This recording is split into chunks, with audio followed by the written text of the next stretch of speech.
Assalomu alaykum, hurmatli tinglovchilar. Men Farg'ona shahar 13-umumta'lim maktabi matematika fani o'qituvchisi Elyorbek To'xtarovman. Bugun sizlar bilan GeoGebra dasturi haqida gaplashamiz. Uning imkoniyatlari, undan foydalanish bo'yicha amaliy tavsiyalar beramiz. Ushbu dasturdan foydalanish va uning imkoniyatlari haqida videolarimiz bir nechta bo'lib, bugungi darsimiz birinchi video dars hisoblanadi. Ya'ni bugun biz GeoGebra dasturida fayl bo'limi buyruqlari bilan ishlashni o'rganamiz. Keling, dast avval ushbu dastur haqida qisqacha.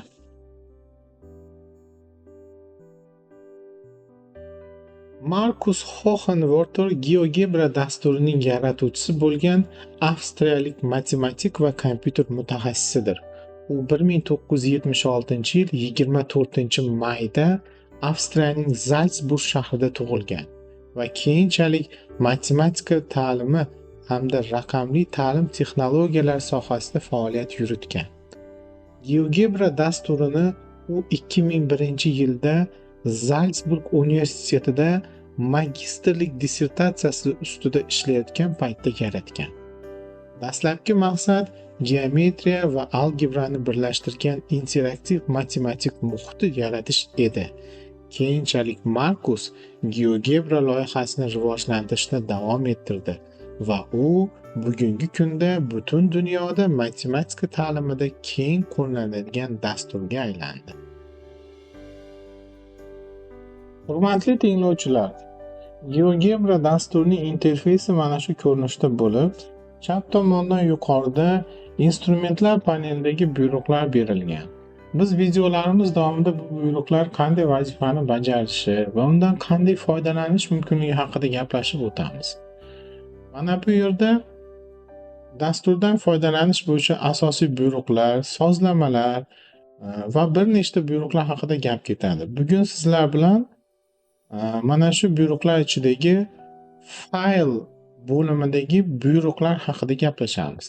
Dars avval fayl bo'limidagi buyruqlar nima vazifani bajarishi haqida qisqacha aytib o'taman.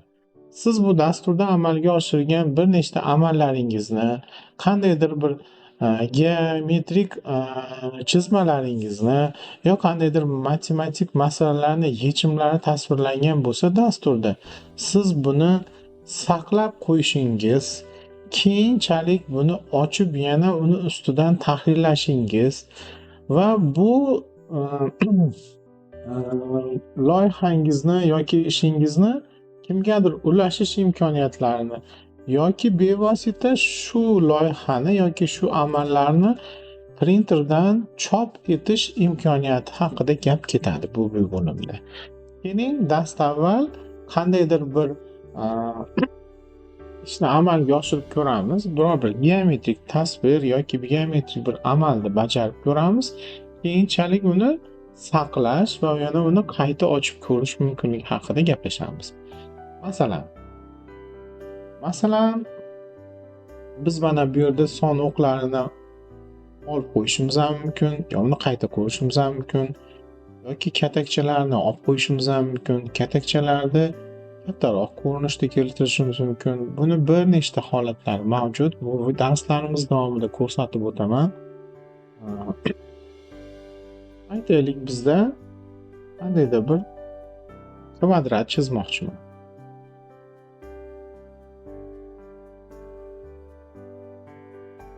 Mana kvadrat chizdim. E'tibor bersangiz, chap tomonda ushbu kvadratning nuqtalari yoki uchlarini koordinatalari berib borilyapti. Bu rejimda xohlasangiz to'xtatib qo'yishingiz ham mumkin yoki yonda ko'rsatish ham mumkin. Bu ishlash muhitiga ham bog'liq. Xo'p, biz shu kvadratga tashqi chizilgan aylana chizib ko'rmoqchimiz. Mana.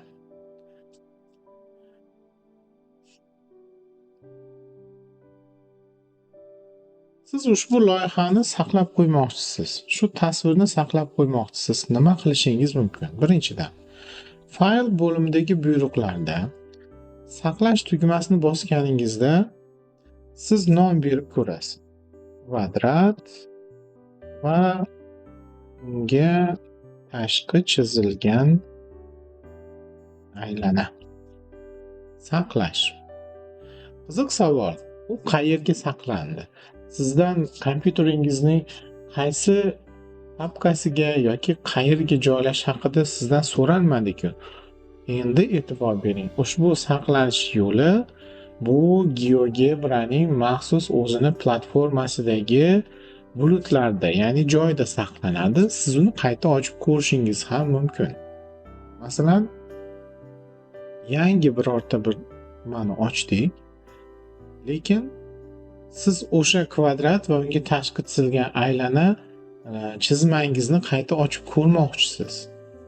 Masalan, ochish deb bersak, mana bu yerda bir nechta shunga oid bo'lgan GeoGebra platformasida saqlangan loyihalar bor.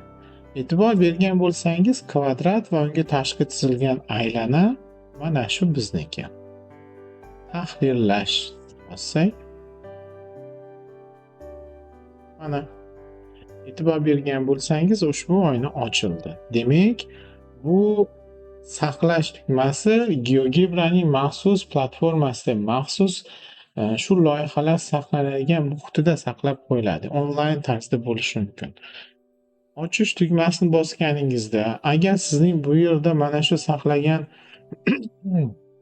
loyihalaringiz yo'q bo'lsa, siz buni nomi orqali izlashingiz va topishingiz mumkin bo'ladi. Xo'p, endi keyingi buyruq, demak biz saqlash va ochish haqida gaplashdik. Yangi tuzmasini bosadigan bo'lsak, ya'ni yangitdan qaytadan yangi interfeys ochib beradi bizga. Boshqa bir loyiha qilib ko'rishimiz mumkin. Masalan, biror bir funksiyaning grafikini chizib ko'ramiz. 2x - 3 funksiya, chiziqli funksiya, y teng x kvadrat minus 4x funksiya. Qandaydir savol qo'yilayotgan bo'lishi mumkin. Ushbu funksiyalarning grafiklari Descartes koordinatalar sistemasining qaysi choraklarda kesishadi?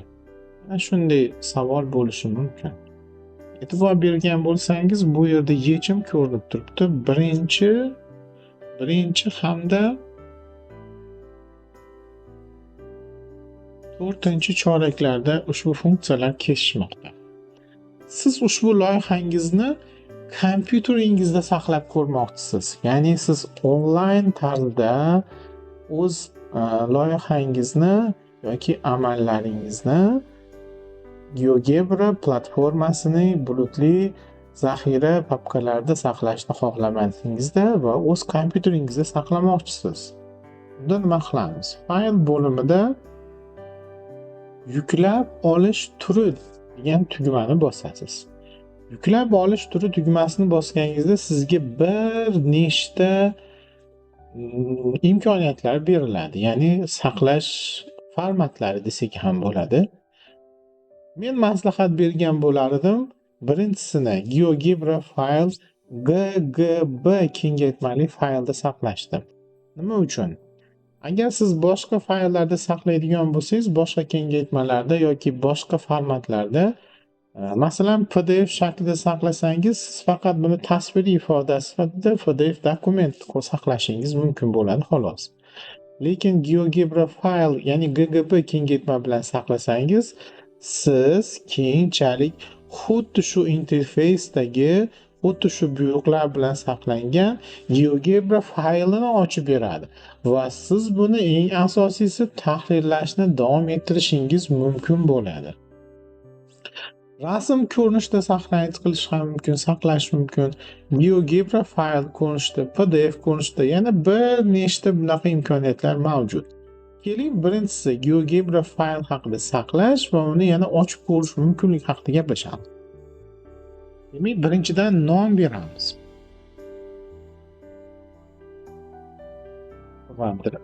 Tak. Funksiyalarning keshish nuqtalari deb nom beramiz. Shartli ravishda buni o'zingiz tanlashingiz mumkin. Saqlash tugmasini bosganimizdan keyin kompyuteringizga oyna paydo bo'ladi. Siz kerakli joyni tanlaysiz. Masalan, D diskda GeoGebra faylda funksiyalarni keshish nuqtalari deb nomlanadi. Mana shu GeoGebra faylda ichida shuni saqlab turyapman. Demak, fayl saqlandi. Keyin boshqa bir oknoga o'tamiz. Endi shu faylni ochib ko'rmoqchimiz. Biz bu faylni ochib ko'rmoqchimiz. Biz ana shu yerga kirib ko'ramiz. D diskda GeoGebra papkani ichida funksiyalarning keshish nuqtalari.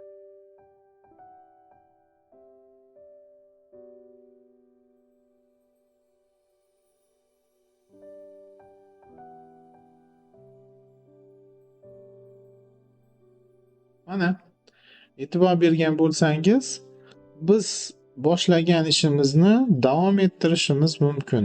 Mana shu ko'rinishda davom ettirib ko'rishimiz mumkin. Demak, saqlash mana bu yerda bo'ldi. Funksiyalarning keshish nuqtalari. Buni siz fleshkalarda olib yurib, boshqa qurilmalarda ham bevosita ko'rsatishingiz imkoniyatingiz bo'ladi. Hop, endi keling, fayl bo'limidagi boshqa buyruqlar haqida gaplashib o'tamiz.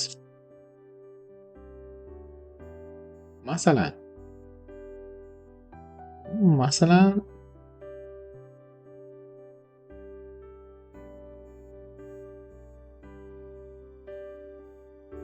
uchburchakka tashqi aylana chizib ko'ryapmiz.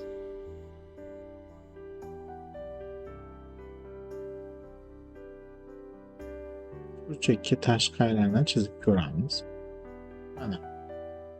Va siz bu tasvirni kimgadir jo'natmoqchisiz. Kimgadir bilan ulashmoqchisiz. Fayl bo'limida mana shu ulashish tugmasini bosishingiz mumkin yoki tasvirni eksport qilish, ya'ni kimgadir jo'natish. Mana tasvirni eksport qilish bo'lsa, buferga nusxalash, ya'ni buferga nusxalab turib, keyin masalan Telegram tarmog'ida yoki qandaydir Word faylni ichiga olishingiz mumkin bo'ladi. Bu tasvir ko'rinishida sizga beradi. Yuklab olishingiz mumkin. Yuklab olishda qayerga yuklash haqida va nima deb nom berish degan narsalardan ko'p so'rash mumkin. Siz bu yerga nom berib turib saqlab qo'yishingiz mumkin. E'tibor bering, buni sizni tasvir sifatida yuklab oladi, ya'ni rasm sifatida. Ulashish tugmasini bo'ladigan bo'lsangiz, yana biz o'sha nimani GeoGebra platformasining o'zini bulutli zaxira papkalariga joylash haqida gap ketyapti. Mana shuni ko'rishib bo'lishi mumkin. Xo'p, oxirgi fayl bo'limidagi buyruqlardan biri chop etishdan oldin ko'rish deyapti. Mana chop etish, ya'ni chop etish. Siz bu yerda printerlarni tanlaysiz, pechat tugmasini bosganingizdan keyin o'sha tasvir sizga printerdan chiqib keladi. Boshqa videolarimizni ko'rib boring. Mana shu buyruqlar, instrumentlar panellari, ishlash muhitlari, perspektivalardagi boshqa buyruqlar, instrumentlar haqida ham gaplashib o'tamiz. E'tiboringiz uchun rahmat.